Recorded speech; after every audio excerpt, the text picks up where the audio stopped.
Halo, Assalamualaikum warahmatullahi wabarakatuh. Perkenalkan, saya Heni Susanti dari SD Negeri Soka Tengah 01, Kecamatan Bumi Jawa, Kabupaten Tegal. Akan melakukan aksi nyata tentang strategi PPDB yang mendukung transisi PAUD SD. Berikut penjelasannya. Konsep kesiapan sekolah dan transisi PAUD SD. Siap sekolah itu artinya kondisi di mana anak memiliki kemampuan pondasi sebagai pembelajar sepanjang hayat. Kemudian transisi adalah anak berpindah dan menyesuaikan diri dengan lingkungan yang baru. Transisi PAUD SD adalah suatu gerakan yang ingin memastikan setiap anak dimanapun titik berangkatnya memiliki hak untuk dibina kemampuan pondasinya. Kondisi peserta didik tentunya berbeda-beda. Hal tersebut dikarenakan beberapa faktor, yaitu: 1. Kesempatan belajar anak yang berbeda-beda. Yang kedua, laju perkembangan anak yang berbeda-beda. Dan yang terakhir adalah dimanapun titik berangkatnya, setiap anak berhak mendapatkan hak yang sama. Dua strategi PAUD SD dalam kebijakan Merdeka Belajar. Yang pertama, penguatan PAUD sebagai pondasi pendidikan dasar yang dilakukan melalui yang pertama, penguatan desain pembelajaran di PAUD, penguatan kompetensi guru, evaluasi internal dan eksternal yang berorientasi pada kualitas layanan. Kemudian yang kedua adalah penguatan keselarasan pembelajaran PAUD SD yang dilakukan melalui pertama, kerangka pembelajaran yang mendekatkan pembelajaran SD kelas awal dengan pembelajaran bagi anak usia dini, dukungan dari Dinas Pendidikan, kerangka pembinaan guru dan penguatan ekosistem lainnya. Konsep kesiapan sekolah transisi PAUD SD. Nah, tadi sudah dijelaskan juga ya. Nah, siap sekolah adalah kemampuan pondasi sebagai pembelajar sepanjang hayat. Kemampuan pondasi dibangun secara berkesinambungan melalui lingkup pembelajaran di PAUD hingga lingkup pembelajaran di SD awal sampai kelas tua, serta dapat dipayungi oleh standar kompetensi lulusan anak usia dini atau STPPA. Kemudian kemampuan pondasi antara lain: yang pertama, mengenal nilai agama dan budi pekerti; yang kedua, kematangan emosi yang cukup untuk berkegiatan di lingkungan sekitar; yang ketiga, keterampilan sosial dan bahasa yang menandai untuk berinteraksi sehat dengan teman sebaya dan individu lainnya; yang keempat, pemaknaan terhadap belajar yang positif; yang kelima, perkembangan kemampuan motorik dan perawatan diri yang memadai untuk dapat berpartisipasi di lingkungan secara mandiri. Kemudian yang terakhir adalah kematangan kognitif yang cukup untuk melakukan kegiatan belajar seperti dasar literasi dan numerasi. Ada 3 intervensi pendukung untuk menguatkan keselarasan pembelajaran. Yang pertama, kebijakan tentang struktur; yang kedua, pembelajaran penambahan; dan yang ketiga adalah alat bantu penguatan ekosistem. Nah, indikator praktik pembelajaran yang mendukung transisi PAUD SD. Yang pertama, melakukan pendekatan pembelajaran yang menyenangkan dan bermakna. Yang kedua, membina kemampuan pondasi melalui pemilihan muatan pembelajaran. Dan yang ketiga adalah melakukan asesmen yang otentik. Nah, berikut adalah dokumentasi kegiatan diskusi kepala sekolah dan guru membahas strategi PPDB. Nah, dari hasil diskusi, apakah melalui PPDB Anda dapat mengenal kebutuhan peserta didik? Nah, di sini Bu Hesti menjawab, iya, karena sebagai guru mengobservasi peserta didik.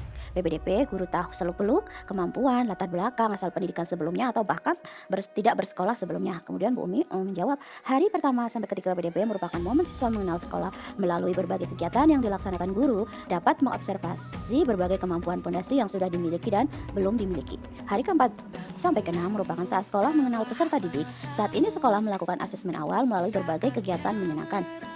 Hasil asesmen awal bisa menjadi dasar kebutuhan siswa yang nanti akan ditindaklanjuti dalam membuat tujuan pembelajaran.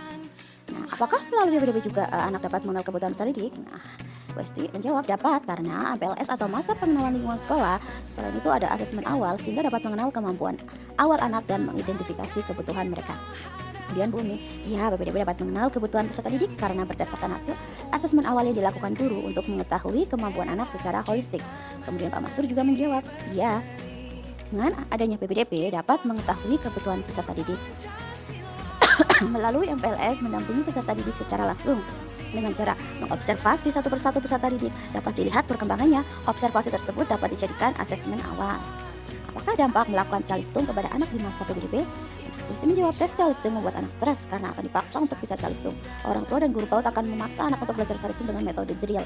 Dan Bu Asma menjawab, tes calistung membuat anak diberi label anak pandai dan anak bodoh. Bu Umi menjawab, anak yang belum mampu calistung akan merasa down, sedangkan anak yang sudah mampu akan merasa bangga. Walaupun ada dampak positifnya, sekolah mengetahui kemampuan peserta didik.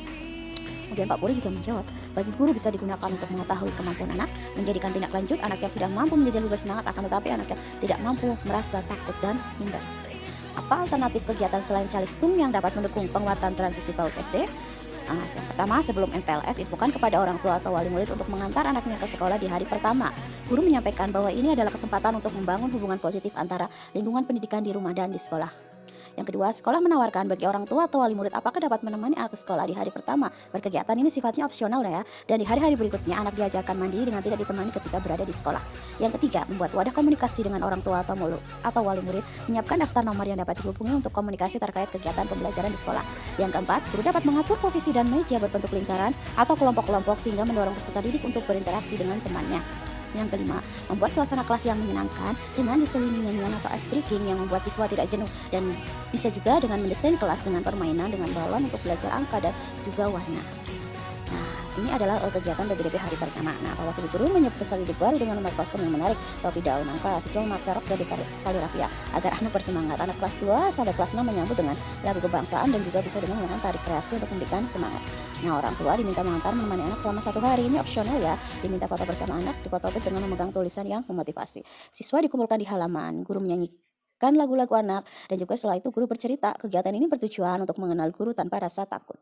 Anak saling mengenal melalui permainan. Anak melingkar, lempar bola. Nah, anak yang terkena lemparan bola itu akan mengenalkan nama.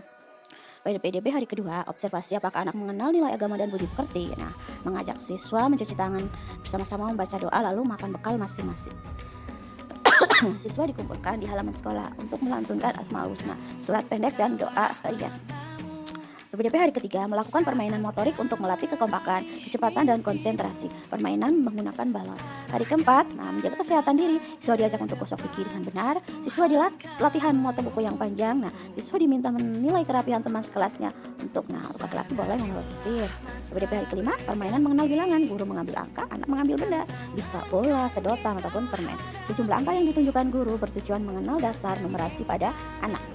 PPDB hari ke-6, jalan santai untuk mengenal lingkungan sekitar sekolah. Dilanjutkan makan bersama bekal masing-masing yang sudah disiapkan dari rumah. Nah, ini adalah berikut umpan balik dari beberapa guru yang ada di SD Sekolah 01 ya.